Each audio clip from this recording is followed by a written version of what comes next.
Islam, Moorish. At this time, I'm going to call for the Assistant Chairman and Secretary, Sister E. Hopkins-Bey. Please give her your undivided attention as you're giving the previous speakers. Peace.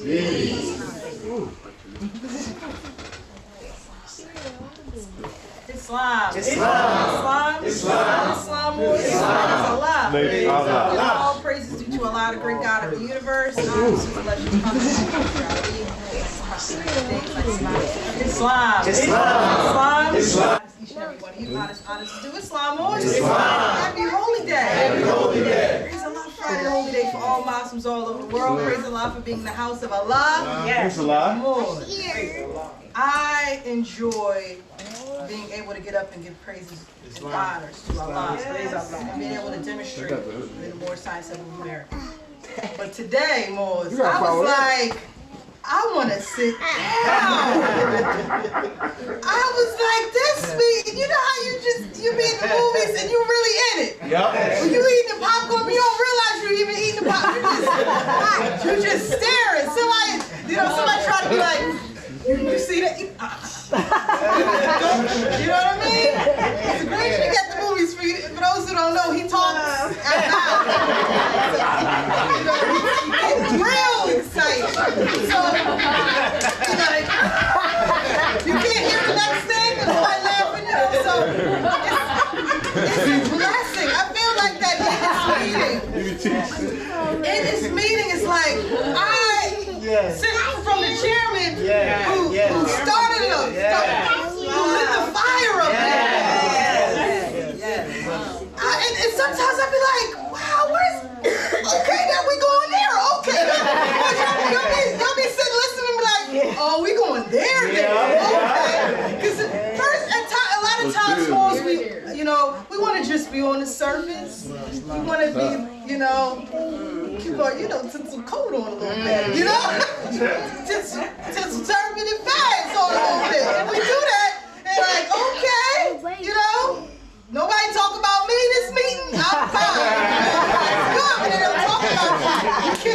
You can't relate, so you just like, praise Allah. But when we start breaking down certain barriers and going under certain layers, the grand sheep know I love the layers. Get under it. You know what I mean? Now, what does that really mean? You know what does that mean? Because I like, we need lessons to be able to impact us. And we can't just be on the surface with these divine instructions. And we have to allow them to actually affect our lives, impact our lives, for us to fully digest them and take them in and say like, oh, that's what that is. That's right. Like, oh, I'm struggling in that area. I can use that. So yes, it's going to be, we're going to talk about things that are sensitive to us and things that in our past we never talked about. Parents didn't talk to you about it. They say that's grown folk business. And then when you get grown, you're like, well, how am I going to handle the grown folks business? You never talk to me about grown folks business. I'm a grown folk. And now you up there, you like trying to navigate through this thing on your own, Mom.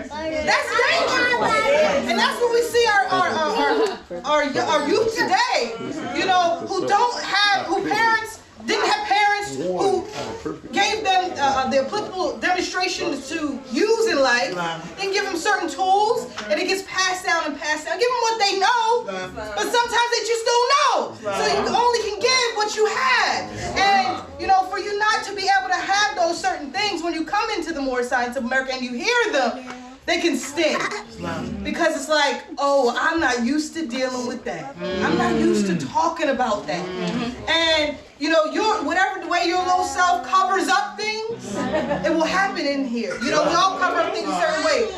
So I'm getting irritated, I'm leaving. So when the chairman spoke on brother actually walking out, you know what I mean? Because yes, it was coming from certain demonstrations come from sisters, but it was a demonstration that touched him. Islam. Touched you so bad, you have to leave. I can't even deal with it. You're making me feel totally uncomfortable. And then for it to come from a sister, I'm totally uncomfortable. So peeling back layers, Moses, that's what happens in the Moorish science of America. sometimes people come in here, they're not expecting it. I'm coming to teach. Some people think they're coming in here to actually teach.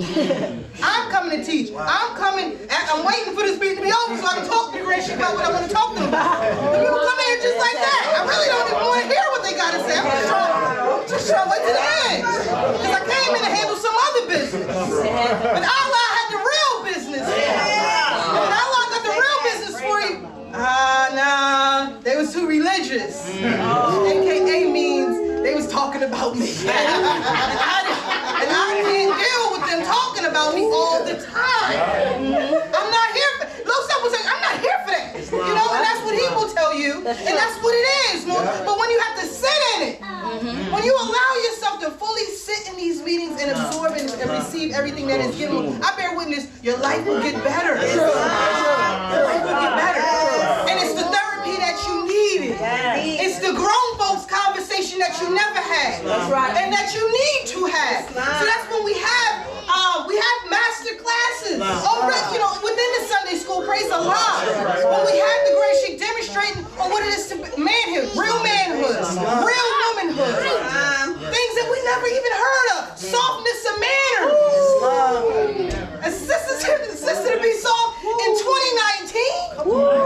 When a sister like I'm making 6 figures, talk about me being soft. That's what it is today.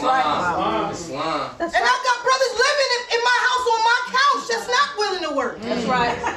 We've had that, Moors. We've had, you know, where we only see women move and brothers sit. So how can I look at him as a king? He's just laying here.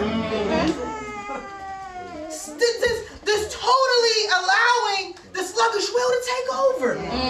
Because he don't recognize that he's a king yet, you know? Right. And so those are lessons that we're working on, we're peeling back within the Moorish Science of America, Moors. That we're learning how sisters, yes, we still can be soft. We're learning to be soft, but softness doesn't mean weakness. Right. There you go. Softness doesn't mean you get walked all over. You allow the brother to treat you any type of way. That's not what it means. That's right.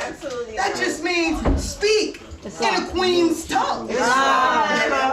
Queens speak differently. That's right. You don't have to raise our voices. That's right. I can speak to you in this tone, and you'll understand what I mean. I can look at you. When the Quran says, she look, yes, commanded their obedience. Right. And the thing is done. You know what I mean? It's like, you get it, and you got it. They get it when you look. You get it. That's what it is, Moors. It's a calmness. Yes. That's right. Yes. It's a loving nature. And the Prophet is teaching us that, Moors. That's right. And so it's a blessing to be within the Moorish Science of America, to hear how you each have allowed the Prophet to impact your life. That's right. And you're not allowing what life throws at you to be an excuse to remain in those cares of the world. Because you can use what life has given you, and we know we're creators of our own now. We know that now. But you lower yourself and be like, woe is you, woe is me. I deserve to be sad today. I deserve to cry. Everybody needs to call me. And if they don't call me, they don't love me. They need to hug me. And then I don't want them to touch me. When I see them, you should know the difference. You know what I mean? This is not be all over. If you come to me, now you being fake. So really don't come over here. But I really want you to come over here. It's all of those things bottled up in one. And you're confused. You know what I mean? But that's what being in the cares of the world will lead you to. You know, you'll be continuing to drown and find every excuse of why you are not standing up. That's right. And being independent, fearless, and caring for your loved ones. And taking on the responsibility of what did I do? And what can I do to change my situation? So, you know, within the lessons of Prophet Noble Drali, we learn that it's on you. It's on you. You can fix this. But you just work on yourself. That's right. That's why when I speak to different individuals, I know we were speaking on, you know, we touched on some infidelity within marriage. And that happens more when you don't study self. That's right. That's right. When you don't study self, each individual has to be working Yes. on themselves. That's right. And yes, we learn that once we come to the Moorish side of America. We fully learn it, but then we gotta learn it and then use it. Just because you come here to learn these lessons don't mean you like, oh, I get it. That's what you tell you. I get it now. But then guess what? That carnal self is still there. You think you ain't gonna hear no whispers? You would think you ain't gonna have struggles with lowering your gaze? You think that's not gonna be a problem for brothers and sisters? You think that's not gonna be a problem with letting the brother take care of your nails, take care of this? Listen, it ain't my fault he wanna take care of me. It's on him. That's on him. That don't have nothing to do with me. His situation with that sister don't got nothing to do with me. And that's what the low self will tell you. Low self will tell you that. That's right. Knowing good and well. That's the destruction of a family. That's right. And you're not only destroying it, you're actually destroying yourself. That's right. Because you actually think less of yourself. Right. That's When right. you fully look at it as a queen. Yes, come on. To believe that you need that That's right. to sustain you, or that there's some type of approval, some type of a response, a reaction, an attention that you are receiving that is missing within you, that you feel as though you need. It's really not about the nails or the hair, it's an attention. Right. And maybe it's the absence of a father that you never had to give that to. I don't know, Moors. You know, it's a lot of different things that we could put out there. However, you know that ultimately that's your lower self. So those are things that we're learning to get rid of. Once you come into the Moorish side, we're learning it. We have it, but we have to also practice it and learn it and apply it. That's right. So I gotta continue to read. I gotta continue to come to my meetings. I gotta continue to make sure that I talk to my brothers and sisters. Ask for assistance. Hear certain messages and be like, okay, I see how you got through that. And after the meeting, let me go over with them and see exactly what they went through. You know, maybe I can learn more from them in that situation more. But it all is from not studying self. When people say, how can you, there's a certain way you can keep a man from cheating. And that's an impossibility. That's right. Just know that. Okay, that's between him and Allah. Islam. That has nothing to do with That's so true. Sister, no, it has nothing to do with you. So true. Brothers, you get treated with, it has nothing to do with you. So true. That is solely between that person and Allah. There is an emptiness within them, a void they are trying to fill. That you will never be able to fill because that's Allah's job. That's right. So once they recognize that Allah is the only one that can truly fill them up, then they'll be able to recognize the essence and the beauty of what they have within that marriage already. So, praise Allah. Praise Allah. From the front cover of the Holy Quran, the Moorish Science of America, Circle 7 symbol, divinely prepared by the noble prophet Jurali, by the guiding his Father God Allah, the great God of the universe, to redeem man from his sinful and fallen stage of humanity back to the highest plane of life with his Father God Allah. With that I say peace. Praise Allah. Like to thank Praise Sister Allah. Hopkins-Bey for her words as well as her reading. Praise Allah. Praise Allah.